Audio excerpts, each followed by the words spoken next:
हम लोग किसी को झुकाने के लिए, किसी को दबाने के लिए, किसी के को गलत सिद्ध करने के लिए नहीं आए थे। हम इस देश के हित में आए थे। किसान यहाँ पर जो भी बैठे हम लोग हैं, जैसे मैं स्वयं व्यक्तिगत डे 1 से जिस दिन से आंदोलन शुरू हुआ है आज दिन तक मैंने बॉर्डर नहीं छोड़ा, मैं घर नहीं गया अपने, लगातार यहीं पर हूँ। ऐसे बहुत सारे हमारे हज़ारों किसान ऐसे हैं। तो यहाँ पर हम अपने भले के लिए नहीं, हम अपने देश के भले के लिए आए थे, हिंदुस्तान के भले के लिए आए थे।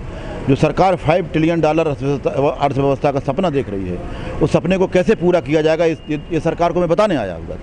तो इसमें हमारा फेल्योर नहीं है, हमने सरकार को अपने शांतिपूर्वक जो हमारे संविधान प्रदत्त अधिकार है उनके द्वारा सरकार को बताने का प्रयास किया है और हम उसको आगे बताते रहेंगे। हम आंदोलन का हमें अधिकार उसका हम प्रयोग करते रहेंगे। अब तो सरकार को देखना है कि कब तक हठधर्मी दिखाती है, कब तक ये अपनी नादिरशाही दिखाती है। ये तो सरकार के ऊपर डिपेंड करता है। नहीं, सरकार ने तो पहले भी कहा था कि हमारे कानूनों में गंगा जल की तरह पवित्र हैं, सोने की तरह खरे हैं, 24 कैरेट के हैं। और फिर वही सरकार 11 दौर की वार्ता के बाद 1 दर्जन संशोधन को तैयार हो गई, इन कानूनों को होल्ड करने पर तैयार हो गई। तो आखिर तुम्हारे इतने बढ़िया कानून थे तो फिर तुमने क्यों इनको स्वीकार किया? इससे सिद्ध होता है कि कहीं ना कहीं सरकार मान रही है कि हमसे बहुत बड़ी चूक हुई है। अब सरकार थोड़ा सा संकोच में है, थोड़ा सरकार को लाज लग रही, शर्म लग रही है कानूनों को तो हटाने में। ये भी दूर हो जाएगी। किसान की जो आज हालत है, जो अकेले सरकार की देन नहीं है, 70 सालों में जितनी सरकारें आई सारी सरकारों की वजह से आज किसान इस स्थिति में है। लेकिन हाँ, इस सरकार ने 7 सालों में जो किया है वो वास्तव में बहुत ही गंभीर है।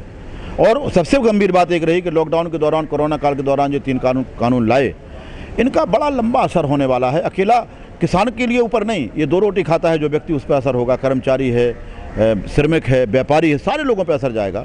किसान यहाँ से जिन प्रदेशों में गए, वहाँ हमारा कोई राजनीतिक एजेंडा नहीं था। उन प्रदेशों के किसान हमारे नेताओं को बुला रहे थे कि आप आइए, हमारे प्रदेशों के किसानों की समस्याओं को देखिए, हम किस तरह यहाँ परेशान हो रहे हैं। राकेश टिकैत जी ने तो वहाँ जाकर ये भी पूछा था कि क्या आपका माल MSP पे बिक रहा है, क्या आपको किसान सम्मान निधि मिल रही है। हमारा किसी सरकार के किसी को उसके खिलाफ एजेंडा नहीं था। लेकिन इतना ज़रूर है कि जिस पार्टी की सरकार की वजह से किसान आज इतना परेशान है, देश परेशान है, तो इतना तो कहना पड़ेगा कि आप लोग फैसला करें कि किसको वोट देने में आपका लाभ है। और वहाँ के लोगों ने ये करके दिखाया, उनको समझ में आया कि जिसकी वजह से किसान परेशान है उनको सरकार में नहीं रहना चाहिए। तो ये बड़ा एक परिवर्तन देखने को मिला। पंचायत चुनाव में भी एक बड़ा परिवर्तन देखने को मिला। और आगे भी ये आंदोलन अगर आगे चलता है, किसानों को नहीं सुना जाता है, किसानों को इग्नोर किया जाता है, किसानों के सम्मान को ठेस पहुँचाई जाती है, तो इस तरह के अभियान आगे चलेंगे। क्योंकि देश का किसान अब समझने लगा है।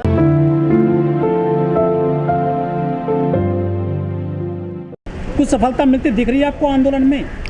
देखो, ये आंदोलन की सबसे बड़ी सफलता ये है कि जब हमने शुरुआत में आंदोलन शुरू किया था तो बहुत सारे लोगों को समझ नहीं आ रहा था कि आंदोलन क्यों है, क्या है मामला, ये 3 कानून क्या है, MSP क्यों मांग रहा किसान। सरकार भी पूरा प्रोपेगेंडा कर रही थी कि कहीं खालिस्तानी है, कहीं फलाना है, बहुत सारे आरोप लगा रही थी। इस लगातार आंदोलन ने ये सिद्ध कर दिया पूरे देश में कि देश का बच्चा और दुनिया में, विदेशों में भी हर आदमी जान गया है कि किसान आंदोलन क्यों है, क्यों किसान आंदोलन कर रहा है, इन कानूनों में क्या खराबी है, क्या व्यवस्था है। दुनिया जाने न जाने, लेकिन सरकार भी जान गई है कि इन किसानों में क्या मांग है जो 3 कानून वापसी की, इसमें क्या क्या खराबी है। तभी तो ये 12 संशोधन करने को तैयार हो गए हैं। तो ये हमारी सफलता है, किसानों का ये बड़ी सफलता है कि देश में इस आंदोलन की स्वीकार्यता बढ़ी है, देश में इस आंदोलन के प्रति लोगों की हमदर्दी बढ़ी है और सरकार की कमजोरियां उजागर हुई हैं। तो हमारी ये सफलता है। लेकिन सर, 11 दौर की वार्ता के बाद में सरकार ने कोई आपको न्योता नहीं दिया है बात करने के लिए? कोई बात नहीं है, सब जब सरकार बुलाएगी तब बात कर लेंगे। बुलाना सरकार को है, वार्ता सरकार को करना है। हम वार्ता के लिए तैयार बैठे हैं। किसान हमेशा वार्ता के लिए तैयार है। जब सरकार को लगे कि अब वार्ता करना जरूरी है तब वार्ता कर ले, हमें कोई जल्दी नहीं। जी बिल्कुल, ये सरकार की तरफ से ही संकेत थे, मीडिया के माध्यम से पता चल रहा था कि 2 मई के बाद सरकार कुछ बड़ा करेगी। हमें भी इंतज़ार था और वास्तविकता है कि 2 मई तक के पहले तक सरकार थी नहीं दिल्ली में, जो बंगाल, आसाम और सारे प्रांतों में चली गई थी जहाँ वो चुनाव था, और यहाँ कोविड छोड़ गई थी। देखिए, 6 महीने का राशन का मतलब ये था कि जब हम नवंबर में यहाँ आए हैं तो हमारी फसल आ जाती 6 महीने में। तो हमने कहा हम 6 महीने का राशन लेकर के आए हैं। अब मेरी फसल फिर आ गई है, गेहूँ आ गया, चावल आ गया, दाल आ गई, तेल आ गया, सब कुछ आ गया घरों में। तो अब फिर 6 महीने का आ जाएगा। राशन की कोई दिक्कत नहीं, हम 130 करोड़ जनता का पेट भरने वाले लोग हैं। 6 महीने का राशन हो या 1 साल का राशन हो, जहाँ हम देश को भूखा नहीं मरने देना चाहते हैं। एक समय था जब 43 करोड़ जनता आबादी थी देश की, तब देश भूखों मरता था। आज 130 करोड़ जनता है, फिर भी देश भूखों नहीं मर रहा। ये तो किसानों की दम पर तो है, सरकार की दम पर थोड़ी है। ये उम्मीद थी कि सरकार संवेदनशील है, सरकार अच्छी सोच वाली है, सरकार किसानों का, खेती का, कृषि का महत्व समझती है, सरकार एग्रीकल्चर सेक्टर का महत्व, इस अर्थव्यवस्था में योगदान को समझती है। तो हम समझते थे कि सरकार बात मानेगी, लेकिन सरकार को ऐसा लगा कि हिंदुस्तान के किसान को, हिंदुस्तान के एग्रीकल्चर सेक्टर को इग्नोर करके भी हम देश चला सकते हैं। तो उस प्रयास में सरकार लगी है, हम इस प्रयास में लगे हैं कि ये कृषि प्रधान देश है, इसको किसान को प्रधानता देना पड़ेगी, कृषि को प्रधानता देना पड़ेगी। उद्योगों को और उद्योगपतियों को प्रधान बना करके इस देश को नहीं चलाया जा सकता है। हम ये सरकार जो रास्ता भटक गई है, खेती और किसान के रास्ते से भटक करके उद्योगपतियों के रास्ते पे चले गई है, ये आंदोलन उस रास्ते से भटके हुए सरकार को खेती और किसान के रास्ते पे ला करके छोड़ेगी, तब तक ये आंदोलन जारी रहे। देखिए, इसमें किसानों का फेल्योर नहीं है। किसान अपने पूरे शांतिपूर्वक जज्बे के साथ आराम से किसान यहाँ बॉर्डरों पर बैठा हुआ है, शांतिपूर्वक बैठा है और शांतिपूर्वक आंदोलन करने का हमें संविधान अधिकार देता है। फेल्योर सरकार का है, बात सरकार को करना चाहिए। हमारे द्वारा चुनी हुई सरकार है, देश के एक एक किसान से द्वारा चुनी हुई सरकार है। जिनके द्वारा सरकार बनाएगी किसान, सरकार उन्हीं की नहीं सुनेगी। ये कहाँ का नैतिकता है, कहाँ का न्याय है?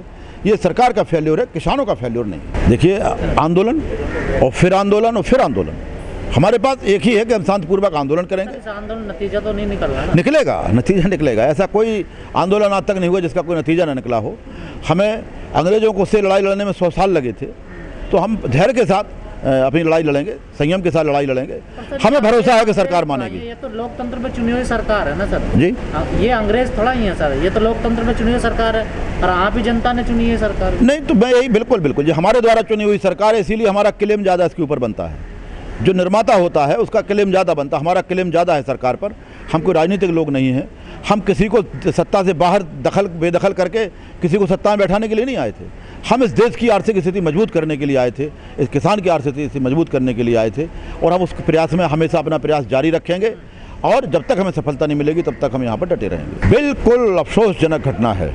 वो लड़की यहाँ किसान आंदोलन में नहीं आई थी, वो आंदोलन देखने के लिए अपने कुछ साथियों के साथ यहाँ पर आई थी। वो टिकरी बॉर्डर पर रही। जब कमेटी को वहाँ संज्ञान मिला तो कमेटी ने तुरंत एक्शन लिया और उस लड़की का इलाज करवाने का प्रयास किया। उसको वो कोविड से प्रभावित थी, जब बंगाल से आई तभी से वो स्वास्थ्य उसका ख़राब था, तो उसकी मौत एक्चुअल कोविड के दौरान हुई है। लेकिन फिर भी उसके पिताजी आए, सारे हमारी कमेटी से मिले। कमेटी ने कहा कि हम आपके साथ खड़े हैं, आप कानूनी कार्रवाई करना चाहते हैं तो हम साथ खड़े हैं। हमारे कमेटी के लोगों ने ही उसकी FIR दर्ज कराई है। हमारे कमेटी के लोग ही, जब उसने कहा कि हम बंगाल से यहाँ कैसे लड़ाई लड़ पाएंगे, कैसे क्या करेंगे, तो हमारे नेताओं ने कहा कि हम आपके साथ हैं, आप चिंता न करें, आप अकेले नहीं हैं, हम आपको न्याय दिलाएंगे। और मजबूती के साथ ये किसान आंदोलन उस बेटी के पिता के साथ खड़ा है। जो दोषी हैं उनको सख्त से सख्त हम लोग दंड दिलाने का काम करेंगे। बिल्कुल से आंदोलन से, उस घटना से कोई संबंध नहीं है। कुछ ऐसे लोग थे जो असामाजिक तत्व थे जिन्होंने इस आंदोलन का फ़ायदा उठाने का प्रयास किया है, लेकिन हम लोग बिल्कुल दृढ़ संकल्पित हैं, कानूनी कार्रवाई में उसके पिता के साथ हैं। और पिता भी हम लोगों की कमेटी के जो नेता हैं उनके जो सहयोग किया जा रहा है उससे पूरी तरह संतुष्ट है।